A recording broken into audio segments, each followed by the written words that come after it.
Welcome to another episode. I'm Brianne Hendrickson, and here I have Michael Gaul from Iowa State University. Thanks for being on here today. Hey, Brian, thanks for having me. It's always a pleasure to talk about agriculture and jobs for all our great young people here that are enrolled in colleges across the country. Great time for students to be in this industry. All right, so let's start with the big question. What jobs should we be applying for?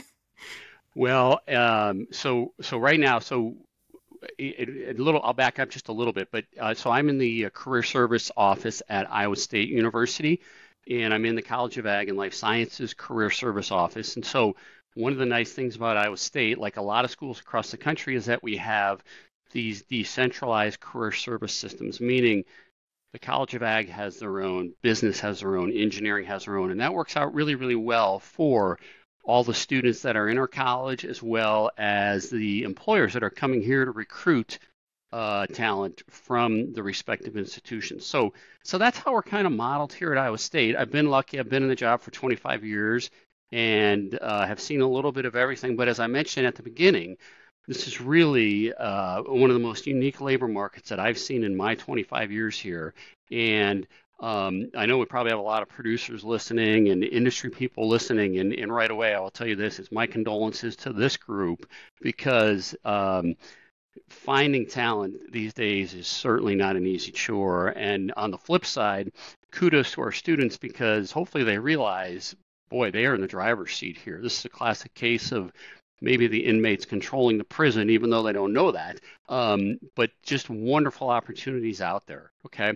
So I know you said like what's in high demand. Well, if we look at our college here right now, I think we won't get our, this is the first week of class here. We won't get our final enrollment numbers for another week or so, but I want to say we're probably around 3,800 undergraduates within the College of Ag and Life Sciences here at Iowa State. And by far, our biggest major here is animal science. And that's really no surprise. I mean, you look at any school. I mean, Okie State, A&M, whatever, you got a lot of students that are coming in with aspirations of being vets out there, which is good. Maybe we'll talk a little bit about it, but the demand for vets right now is really pretty strong. But here at Iowa State, we've got about 1,000 students that are in the animal science major here. Okay, that's by far our biggest, almost twice as big as our next largest. Our next largest is a major called animal ecology, which these are historically students that I say it's a labor of love position. These are students that love the outdoors, so they want to be like fisheries technicians, park rangers, wildlife biologists. And we probably have, I think, upwards of 450 students in that major. Our third biggest, which is just a smoking hot job market out there right now, is agricultural business. And I'm sure my colleagues at any ag school will back me on this, but the ag business picture right now is for the job market is just, like I said, smoking hot. And we had 60 ag biz grads this past May out of Iowa State, which is a little down.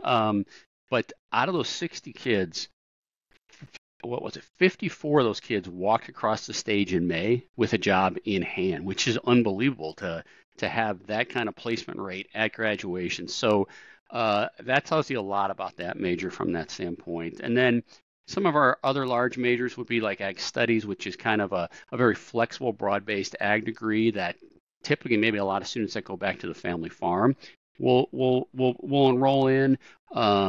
And then our industrial technology, which is a little different, non-traditional ag major. But those are really our larger majors from that perspective. We look at our students here historically, which every ag school deals with this too. We have a high percentage that stay in state for their first job too.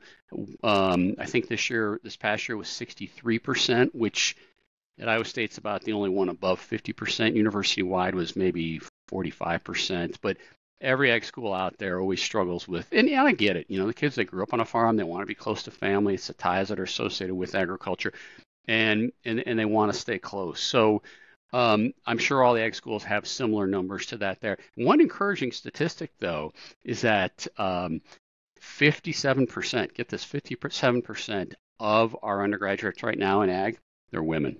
are women. That number has climbed significantly, and Good. it is fantastic to work with these young ladies and see them grow in these great careers. And boy, I had one just call me the other day. She'd been out for 2 years and told me what her salary was. I'm like, holy moly, you go girl, right? So yeah, very, very high percentage of women in that major in our college right now too. So I know, going back to, not to get sidetracked here, but going back to your question, what's hot, what's not out there. I would say, like I mentioned, the ag biz major is a wonderful major.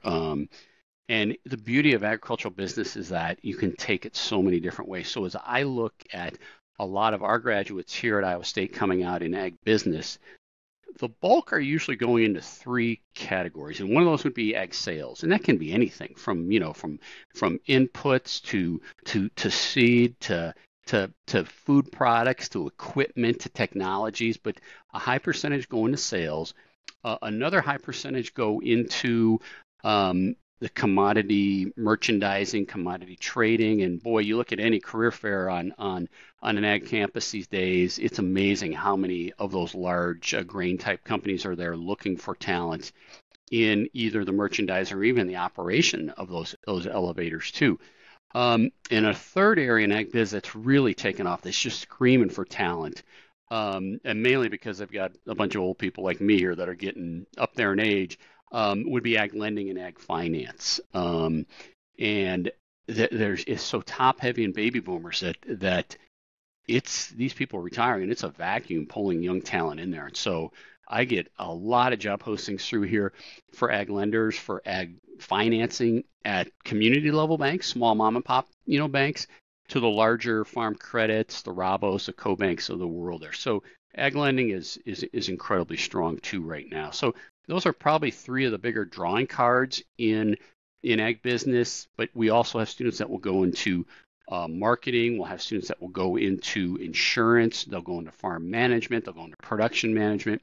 It's a great major, and like I said, 60 grads last spring, 54 with job in hand.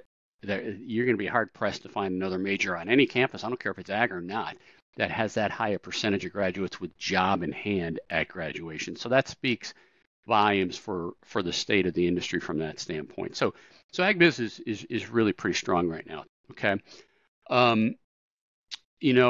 I said animal science is our largest major.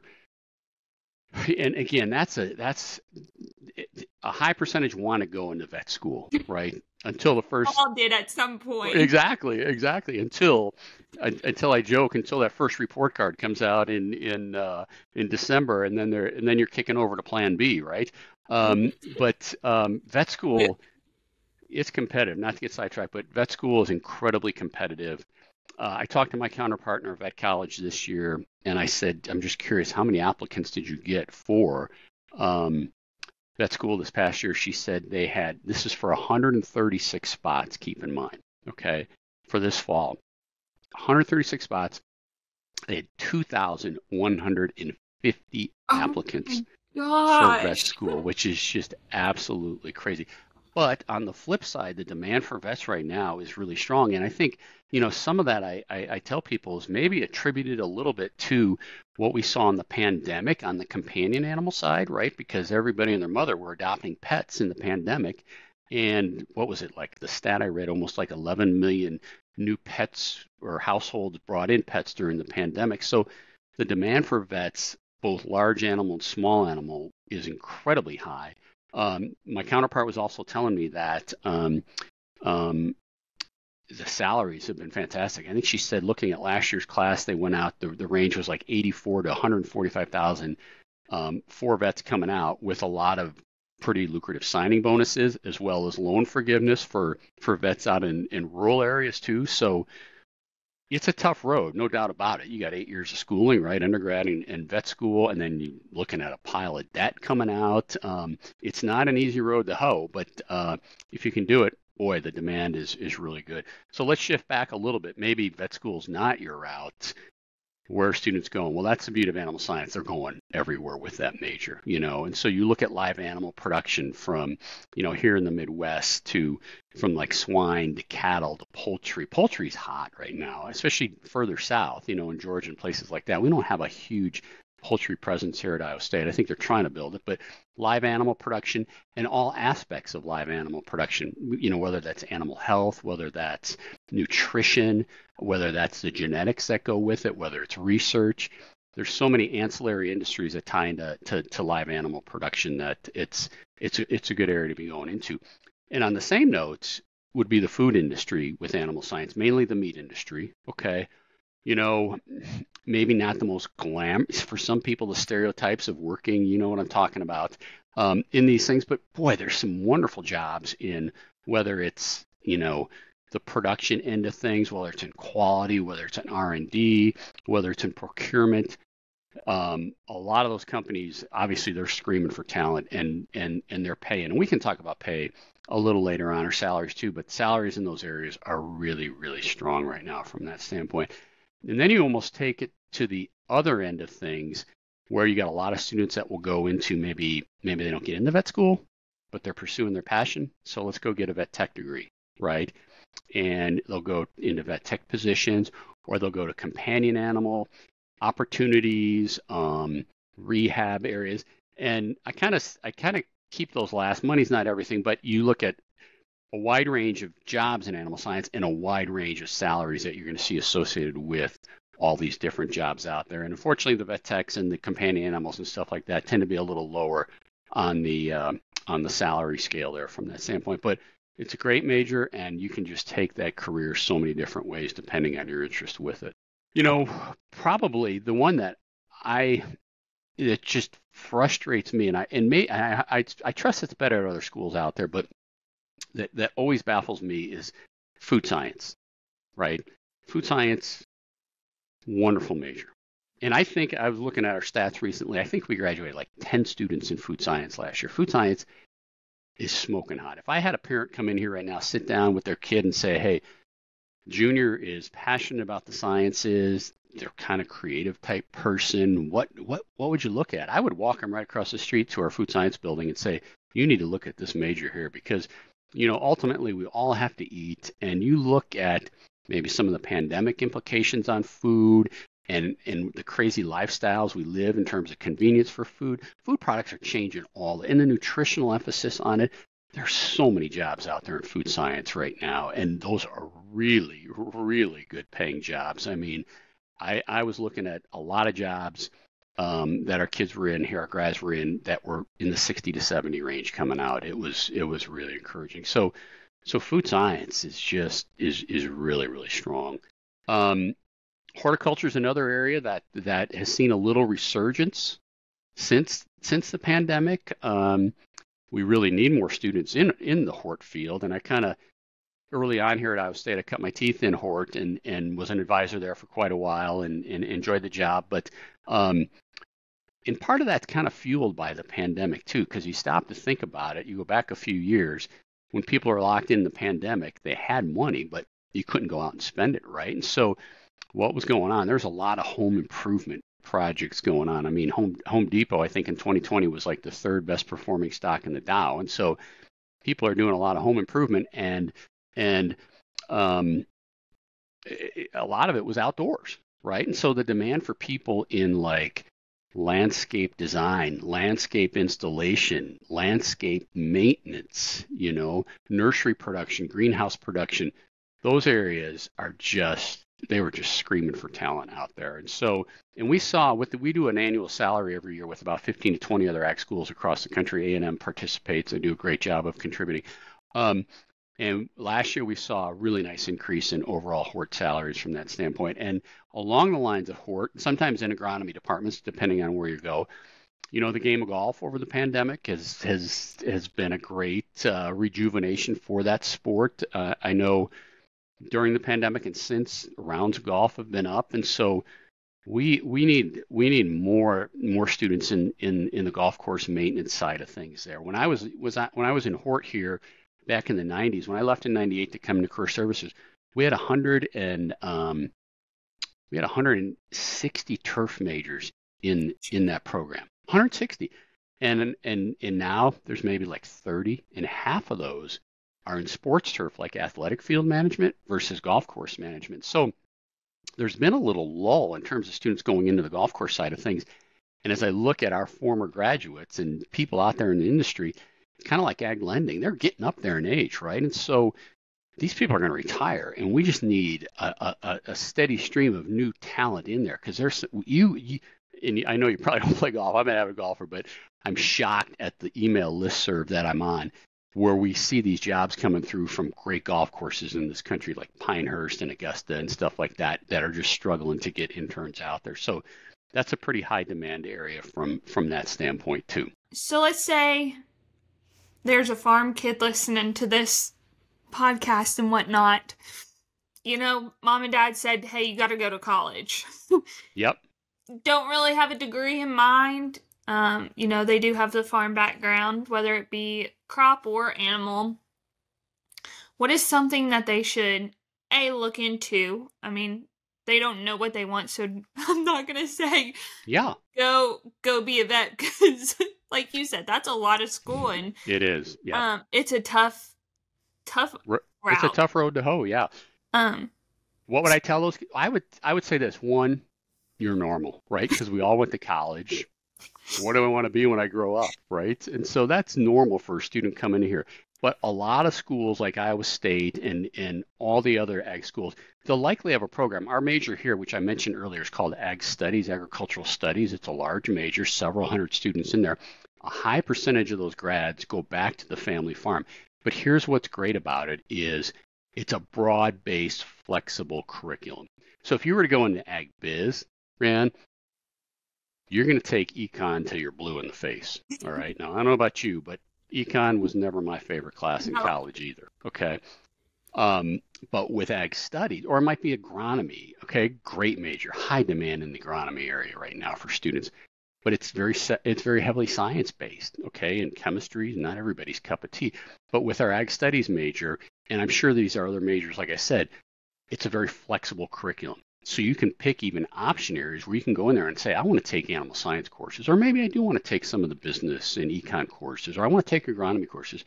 So you can kind of take all these, pick and choose these classes, which would lend really well to going back to that family farm area, the family farm job when you do graduate.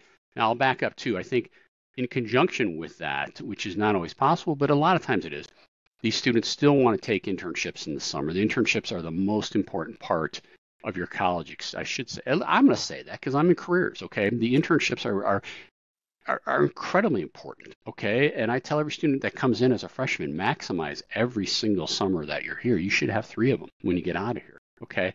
Because the reality with the family farm piece, which I hear from a lot of students is, yeah, I've got that opportunity to go back to the family farm, but not quite right away. Mom and dad are still a little too young, and they don't want to give me the keys to the place yet. So they're going to go out, and hopefully these internships may lead to some full-time jobs, and then eventually all roads would lead back to the farm. So very, very seldom do they go right back. I would say historically, about the last 5 years, about 4% of our grads do go back to family farm areas. Okay, but a lot of parents are like, hey, go cut your teeth somewhere else, come on back, and we'll go from there with that. While we're talking about internships, I think they're great. It was actually a requirement at Oklahoma State. It's a requirement for us to graduate. We have to take so many hours of an internship. There's a lot of them out there. I mean, in anything and everything. Do you just throw a dart? Do you say? Well, you bring up a good point. A couple things. One, our recruitment season really kicks off in earnest in the fall with our career day. Okay, and we're so lucky at Iowa State. We host the largest agricultural career fair in the country. Last October, we had 289 companies there. When I started 25 years ago, we had 135. That's the demand right there. This year, we opened it a month ago. As of right now, we're at 190. And so I'd be shocked if we don't blow by our record here. And so that kicks off the recruitment season for us. But last year, the last 2 years, I will tell you this, it was the most aggressive recruitment seasons I've ever seen for summer internships in my time here at Iowa State. We have career day on Tuesday. Then we rent the Great Hall, the Memorial Union, and have just giant interview day. We'll run 400, 600 interviews through there. And by Wednesday night, kids are getting offers from these major companies. And they're in my office on Thursday going, hey, I got offer from company A, but I really want company B. What do I do? You know, it's just so aggressive for internship talent these days. But like you said, how do you decide where you go? Well, that's the beauty of internships, right? Because it reinforces in you, and I've had several, we've only been in class here, 3 days now, but I've had several kids come in going, you know what? I didn't really totally enjoy my internship, but it taught me something that I don't want to do this for a living. So good or bad, it should be a positive learning experience for you, And I think really from an internship perspective too, word of mouth, it's your best presence on campus. I mean, students talk, right? Students within majors, within, our AGR house, within our Sigma Alpha ag sorority there, people talk, and word gets out that, hey, company A's got a great internship, and that helps pull talent in there. So, and you got to keep in mind too, and I love the fact that you had to take one, right, at your school. Some of our majors do here, some don't. All our internships are handled at the departmental level, but I'm a huge fan of requiring them. I had a student in yesterday who graduated 2 years ago, still out looking for a job, came in all frustrated. I said, what'd you do for an internship while you were here at Iowa State? Nothing, all 3 summers. Okay. And I said, you try and let these people down easy, obviously, but it's like, that's the problem right there. What have you got to sell on your resume from that standpoint? So they're so important. And really what's nice about ag too, an incredibly high percentage, about 95% of our internships within College of Ag and Life Sciences are paid too. It's not the case with a lot of other majors on campus there, and so they're paid well, but there's such a key piece to your college experience. And then also keep in mind, you want to step up the quality of these internships every year. So realistically, as a freshman coming in, are you going to get that marketing internship with a John Deere? Are you going to get that sales internship with a Cargill or Corteva? No, right? But you start out with the crop scout or a livestock production, and you build on that every year, so that your junior summer, you're in your capstone. You're picking an internship that's really near and dear to your heart. I want to rock my world. I want a capstone project with it, because what's the trend these days? And I just had a gal in yesterday with a major grain company come in. She walked out of there with a job offer in hand, right? So what, from a student perspective, a graduate perspective, what better feeling could you have coming back from your last internship going into your senior year on day 2 of class going, I've got this great offer here. All I got to do is pass my class, stay out of trouble, and I'm on Easy Street for 9 months. What a more comforting feeling to the student, and also as parents too, to know that your son and daughter is locked and loaded when they do graduate here. So that's why the internship piece, it's so important on so many fronts. The income, the finding out what you like and don't like in life, the experiences, the connections, that being in agriculture. This industry is so close-knit. It's all about who you know. 100%. It's 100%. all about who you know. So you make those connections out there, and ultimately you want to come back here with that job offer in hand and be on Easy Street. So yeah, the internships are so important. For premium content, you can head over to the Comstock Report. Don't forget, hit that subscribe button.